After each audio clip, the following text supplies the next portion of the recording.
Texas for Super Estrellas de Lucha Libre. We have Kung Fu Dragon taking on our old friend Kamikaze Extreme.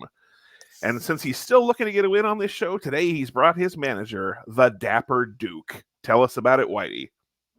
Well, Dapper Duke has been putting him under some serious training, and he says tonight he's getting the win. His luck's going to change. Well, referee Biff Sawyer going to take this contest. And Kung Fu Dragon is a newcomer to this show, but you can tell by his Kung Fu outfit that he is obviously a master of several martial arts, or has at least seen The Last Dragon several times. Well, I have it on good authority that he spent 14 weeks in Junri self-defense class, and he is a Junri master. And of course, you know, they've been a sponsor of our show, so we got to support that. So we can assume at the very least that nobody bothers him. Nobody bothers me either, but no, they don't. All right, Kung Fu Dragon shoves Kamikaze Extreme down and hits the martial arts pose, so you absolutely know he is a master. Yeah, because he's just doing random power moves where he's throwing the guy, but you know, if you throw in a kung fu pose afterwards, then you know. That's obviously judo, Whitey Jenkins. Is that the same as kung fu? Is this pro wrestling? Of course it is. All martial arts are the same. Oh, okay. Well, that's fair. Whoop. I mean, we should probably be pretending that that's a Japanese guy, even though we know he's a white guy. This is pro wrestling. What are you talking about? That is clearly a Japanese guy. Right, and Kamikaze Extreme is Mexican. Yeah. I mean, he works at a Mexican restaurant, so I can only assume. He's the guy that brings the chips to your table and the salsa when you first get there. Oh. And then looks at you confused when you said, hey, can we get a cheese dip? And he just kind of shrugs, and then come to find out when your waiter comes, they're like, oh, yeah, he don't speak English. Oh, right on. Get your cheese dip, sir. And referee Biff Sawyer is obviously kin to Buzz and Brett Sawyer. Obviously. I mean, because everything that we say is the truth. I knew he was a real Sawyer when he was out there trying to recruit people for his, you can't see the air quotes I'm doing right now, but wrestling school. He said if they'd give him, pay him $500 up front and then come to his house on Thursday, he would start them training and give them a fast track into OWF. That sounds exactly right. That's a Sawyer all the way, right? Shoots him in the corner. Oh, is he going to do Shows a flying that iron claw hand. Going to do the flying claw splash. And lastly, while we're discussing it, obviously this show is coming to us from Mexico, even though that gym has English writing on the wall. Anyway. Well, yeah. I mean, the beehive, it says on the wall. I don't know what that's all about, but. Oh, Kung Fu Dragon with those big karate chops. Finally, he's pulling out the Kung Fu. I believe that's karate. Well, I'm sorry, Mr. Asian Master. I'm not Oriental. I don't know how all this works. I don't think we can use that word anymore. And as a broadcast journalist, I'm obviously also a martial arts expert.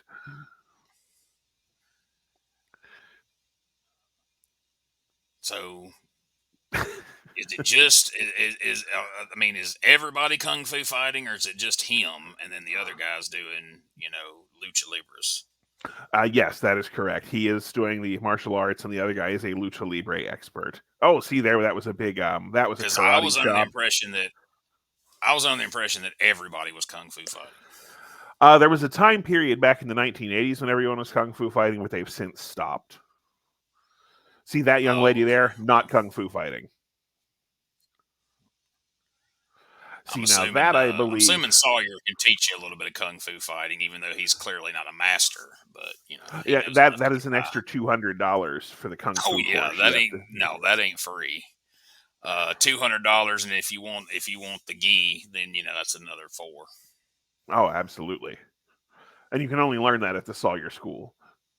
That's right. And they got an American flag up there just to show their support of America here in Mexico. He's very adamant that you see his hand. He wants you to know that hand right there is doing all this. Whoa. Oh. I believe that was a jiu-jitsu move. Yeah, so the old jiu-jitsu, they call that the come here. Oh! There was a kung fu chop to the side of the face. Just to the side of the face. Nothing fancy about that. Just smacking a dude upside the head, basically, Old school. Sawyer will teach you that as well. That's part of day one training. Oh, yeah. Yeah, that's lesson one. Wait a minute. Oh. Look who's on the ring apron.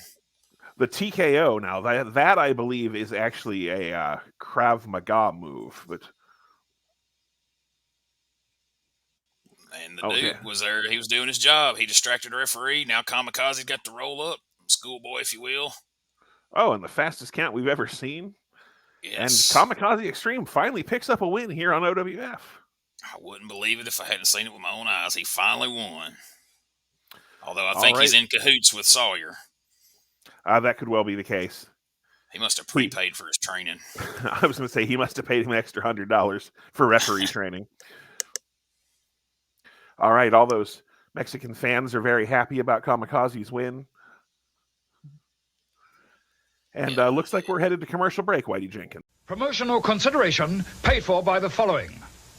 They never let you down. They were always there for you. So where are they now? On Teen Riot, 35 heart-throbbing hits. You'll get mall divas like Tiffany. Huge hunks like Dino.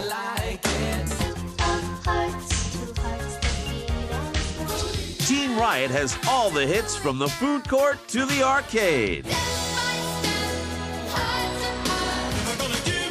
You can order online at MusicSpace.com.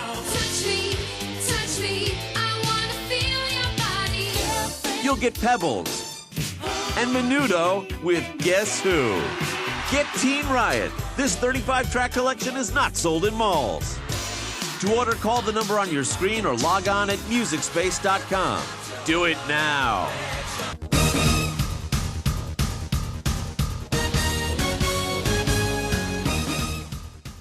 All right, Whitey, Teen Riot. Who you got, Tiffany or Debbie Gibson? Gibson. I'm going to have to disagree and go with Tiffany on that one. Anyway, here we are. We've got Boot Scootin' Buck Mantell taking on Crusher Buffett with his manager Merle Van Horne. I thought that was Crusher Buffet. Looks like he's crushed one or two in his time, Whitey Jenkins, but I believe it is supposed to be Crusher Buffett. Anyway, he's built a lot like Gorilla Monsoon back in the day. Yeah, that is true. All right, referee Sam Casey has drawn the assignment. We're somewhere down in Texas for this one, I'm sure. Gotta All be. right, two lock Looks up. like maybe we're at Gillies. You remember when they used to do those, what was that Texas wrestling show they had at Gillies Bar there? Oh, yeah. OWF Wrasslin. There we go. That may well be it. All right, Boot Scootin' Buck Mantell getting shoved down several times as Crusher Buffett, just having his way with him. Charges him. Oh, Mantell with a drop kick. He scooted them boots across his chest. Oh, firing away the shoulders and kicks in the corner. What? Fires the big man in. Oh, clothesline. I can't believe how easily he's throwing around Crusher Buffet. I mean, he's just tossing him from one side of the ring to the other like he ain't nothing.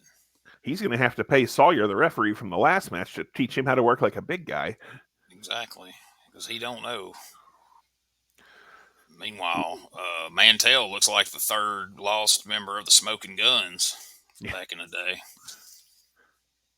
Looks like they stole some flags from the neighboring motorcycle track and hung them above the ring. It looks like him and the referee are usually tag team partners, but since somebody no-showed, they had to throw a ref shirt on his partner, and now he's a ref. Oh, arm drag on Big Buffet? What are we doing? Well, his feet are in the row. Okay, he is going to count it. I thought we were just going to hold the arm bar for a while.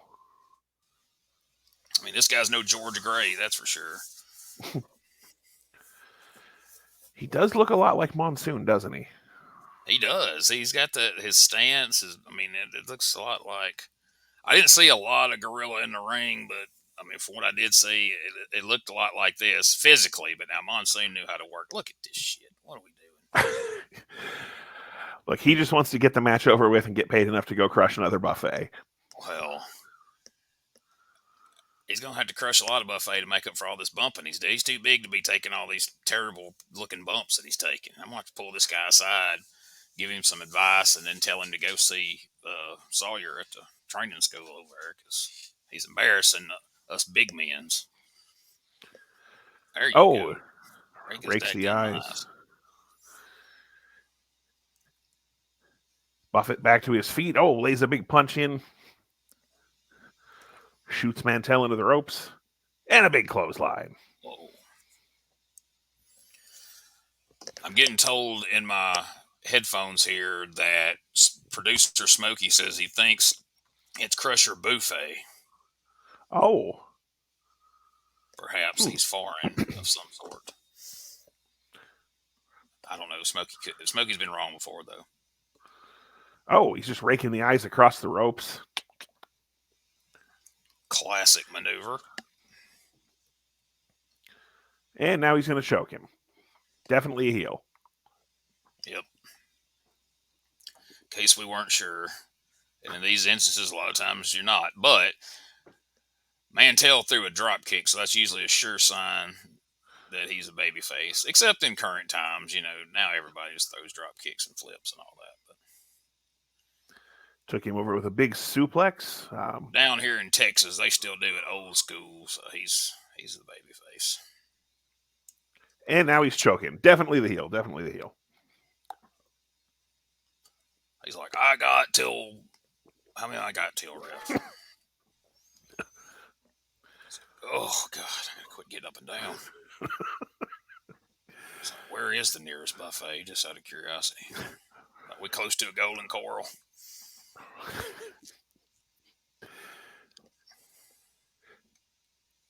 Much like King Kong Bundy, he's going to eat 5 plates. He's like, hell, I'd even settle for a Chinese buffet at this point. I'm feeling it. All right, I think the person we see stalking around ringside is Boot Scootin' Buck's wife, Lurleen, but I'm not 100% certain. That's more than likely. I wonder if he's setting him up for a Bronco Buster here in a minute. That'd be a lot of busting. Call that the Buffet Buster. Fires him across. Going for the big avalanche. Oh. What do you think we've seen more of on this show? Avalanches or sharpshooters? Oh, no, there's Lurleen. Oh, she's coming down. Oh, Wait, oh, no. Did she miss her spot? Because she was about literally 5 minutes late on that. He stood there forever and then just fell over. And that's the finish. Smokey, I know OWF's not good, but man, here lately, it's gone. Who's that guy? I don't. Let's take another commercial break and come back with something at least half decent. Promotional consideration paid for by the following. Put it together and what do you get? The big Loader Construction said, load it up, truck along, dump it out. Big loader works all day long. So I'll sing this big song. Load it up, truck along, dump it out. Big loader, load it up, truck along, dump it out. Big loader. Just told me to think of it. Hey, Whitey, would you rather spend a day hanging out with Richard Petty or with Garth Brooks? Sincerely, Bill from South Carolina. Well, Garth Brooks ain't as popular amongst some people as he used to be, and he wasn't welcome at Toby Keith's funeral, and so I would probably get some heat. People see me out hanging out with Garth Brooks. And plus, Richard Petty, man, he's a racing legend, right? I mean, that STP car, I used to watch that when I was a kid. I had one of them little Hot Wheels of his car. So, yeah, I'm hanging with Richard Petty as long as Kyle's not around. No Kyle, just Richard. No driver of the NWO car, Kyle Petty? No. All right, then. All right, Bill, there's your answer. We'll see you next time on Ask the Hosts.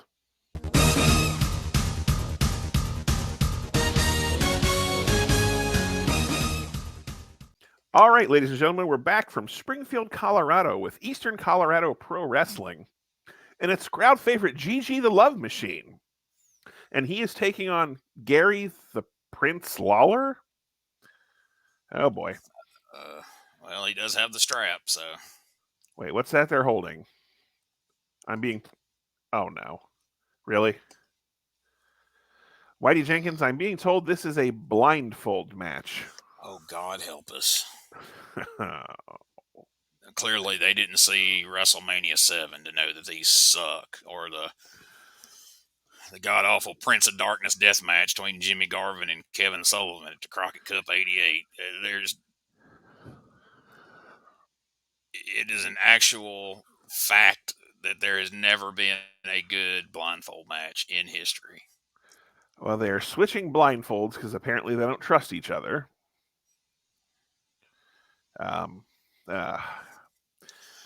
Gigi the Love Machine's been a big OWF fan favorite, but this match might change that after they sit through a damn blindfold match. Oh, look at the Prince. He's cheating. Lawler. He got his paper-thin blindfold on. Oh, there's no way they can see out of these things. He immediately started staggering like a drunk man. The minute he pulled it over his head, he immediately became disoriented and drunk. And why do both of the masks have Batman ears? I don't know, but they certainly do. Yeah, there's no way they could possibly see through that material. I mean, you're talking a good quarter-inch of material there. What the? All right, so we've done the swim across the ring and hit the turnbuckles. Okay, so these guys are going for worst blindfold match in history. This is going to make Jake the Snake and Rick Martel look like Flair and Steamboat. All right, I'm taking bets. Which one of them is going to try to lock up with the referee? Oh, here we go. They're too late. Okay, dude, so do you really think you just picked up Gigi the Love Machine like that? Is that what we're supposed to think? All right. Oh, they're getting close to each other. Oh, they missed. Smokey, I hate you right now. They bumped into each other from behind. Oh, boy. Did we do something to make the cat mad? I think so. I think we've... he rolled up the ref. It could only be funnier if Gigi counts the pin. I was going to say, why is Gigi not counting? So now we're doing midget match spots from 1979. Gee, Lawler thinks he's won because he pinned the referee. You want to talk about the Big Loader commercial? This is a big load of something here. They've fallen and can't get up. Just accidentally fell into her back elbow, so that's probably the high spot of the match. That's probably all the action you guys are going to see here. Big Loader. Big Loader. You got to do the voice. I just saw George Jefferson at ringside, it looked like. There's Bray Wyatt to the right. Wait a minute. Oh, good. Now they're going to stagger around in the crowd. This match just gets more exciting by the minute. That guy looks like they cut a hole in a whoopee cushion and then put it over his head. I was just thinking he kind of looked like Victoria's Secret Batman. He ran into the post.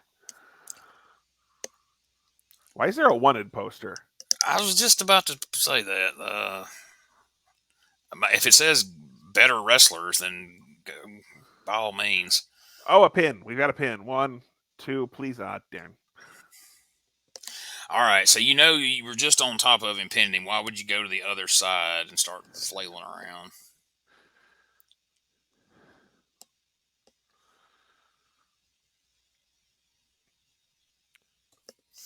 All right, now he's doing the thing where he points and the fans cheer where the guy is. But he hit the turnbuckle.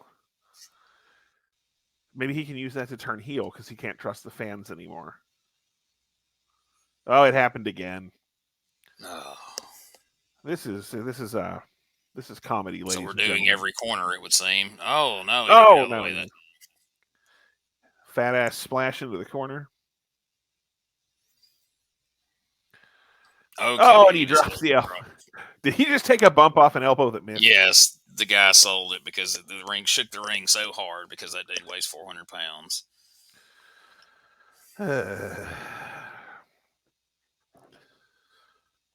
We didn't identify referee Timmy Young, so there's referee Timmy Young refereeing this garbage. Oh, I thought he had specifically requested to not be identified in this match, but now you did it. All right, now we've got him flailing like a beached whale. Oh, we got a... Please let this be it. Thank you, Lord. Not that both his shoulders were down, but, that's okay. No, but whatever ends this Wait, match. what? Oh, okay. Apparently he is the winner because both his shoulders weren't down. No and one cares, dude. The two men in the back doing commentary are not us, just so you know. Definitely not us. All right, that was an episode of OWF Wrestling, ladies and gentlemen. Not a very good one, but one nonetheless. We'll see you next week.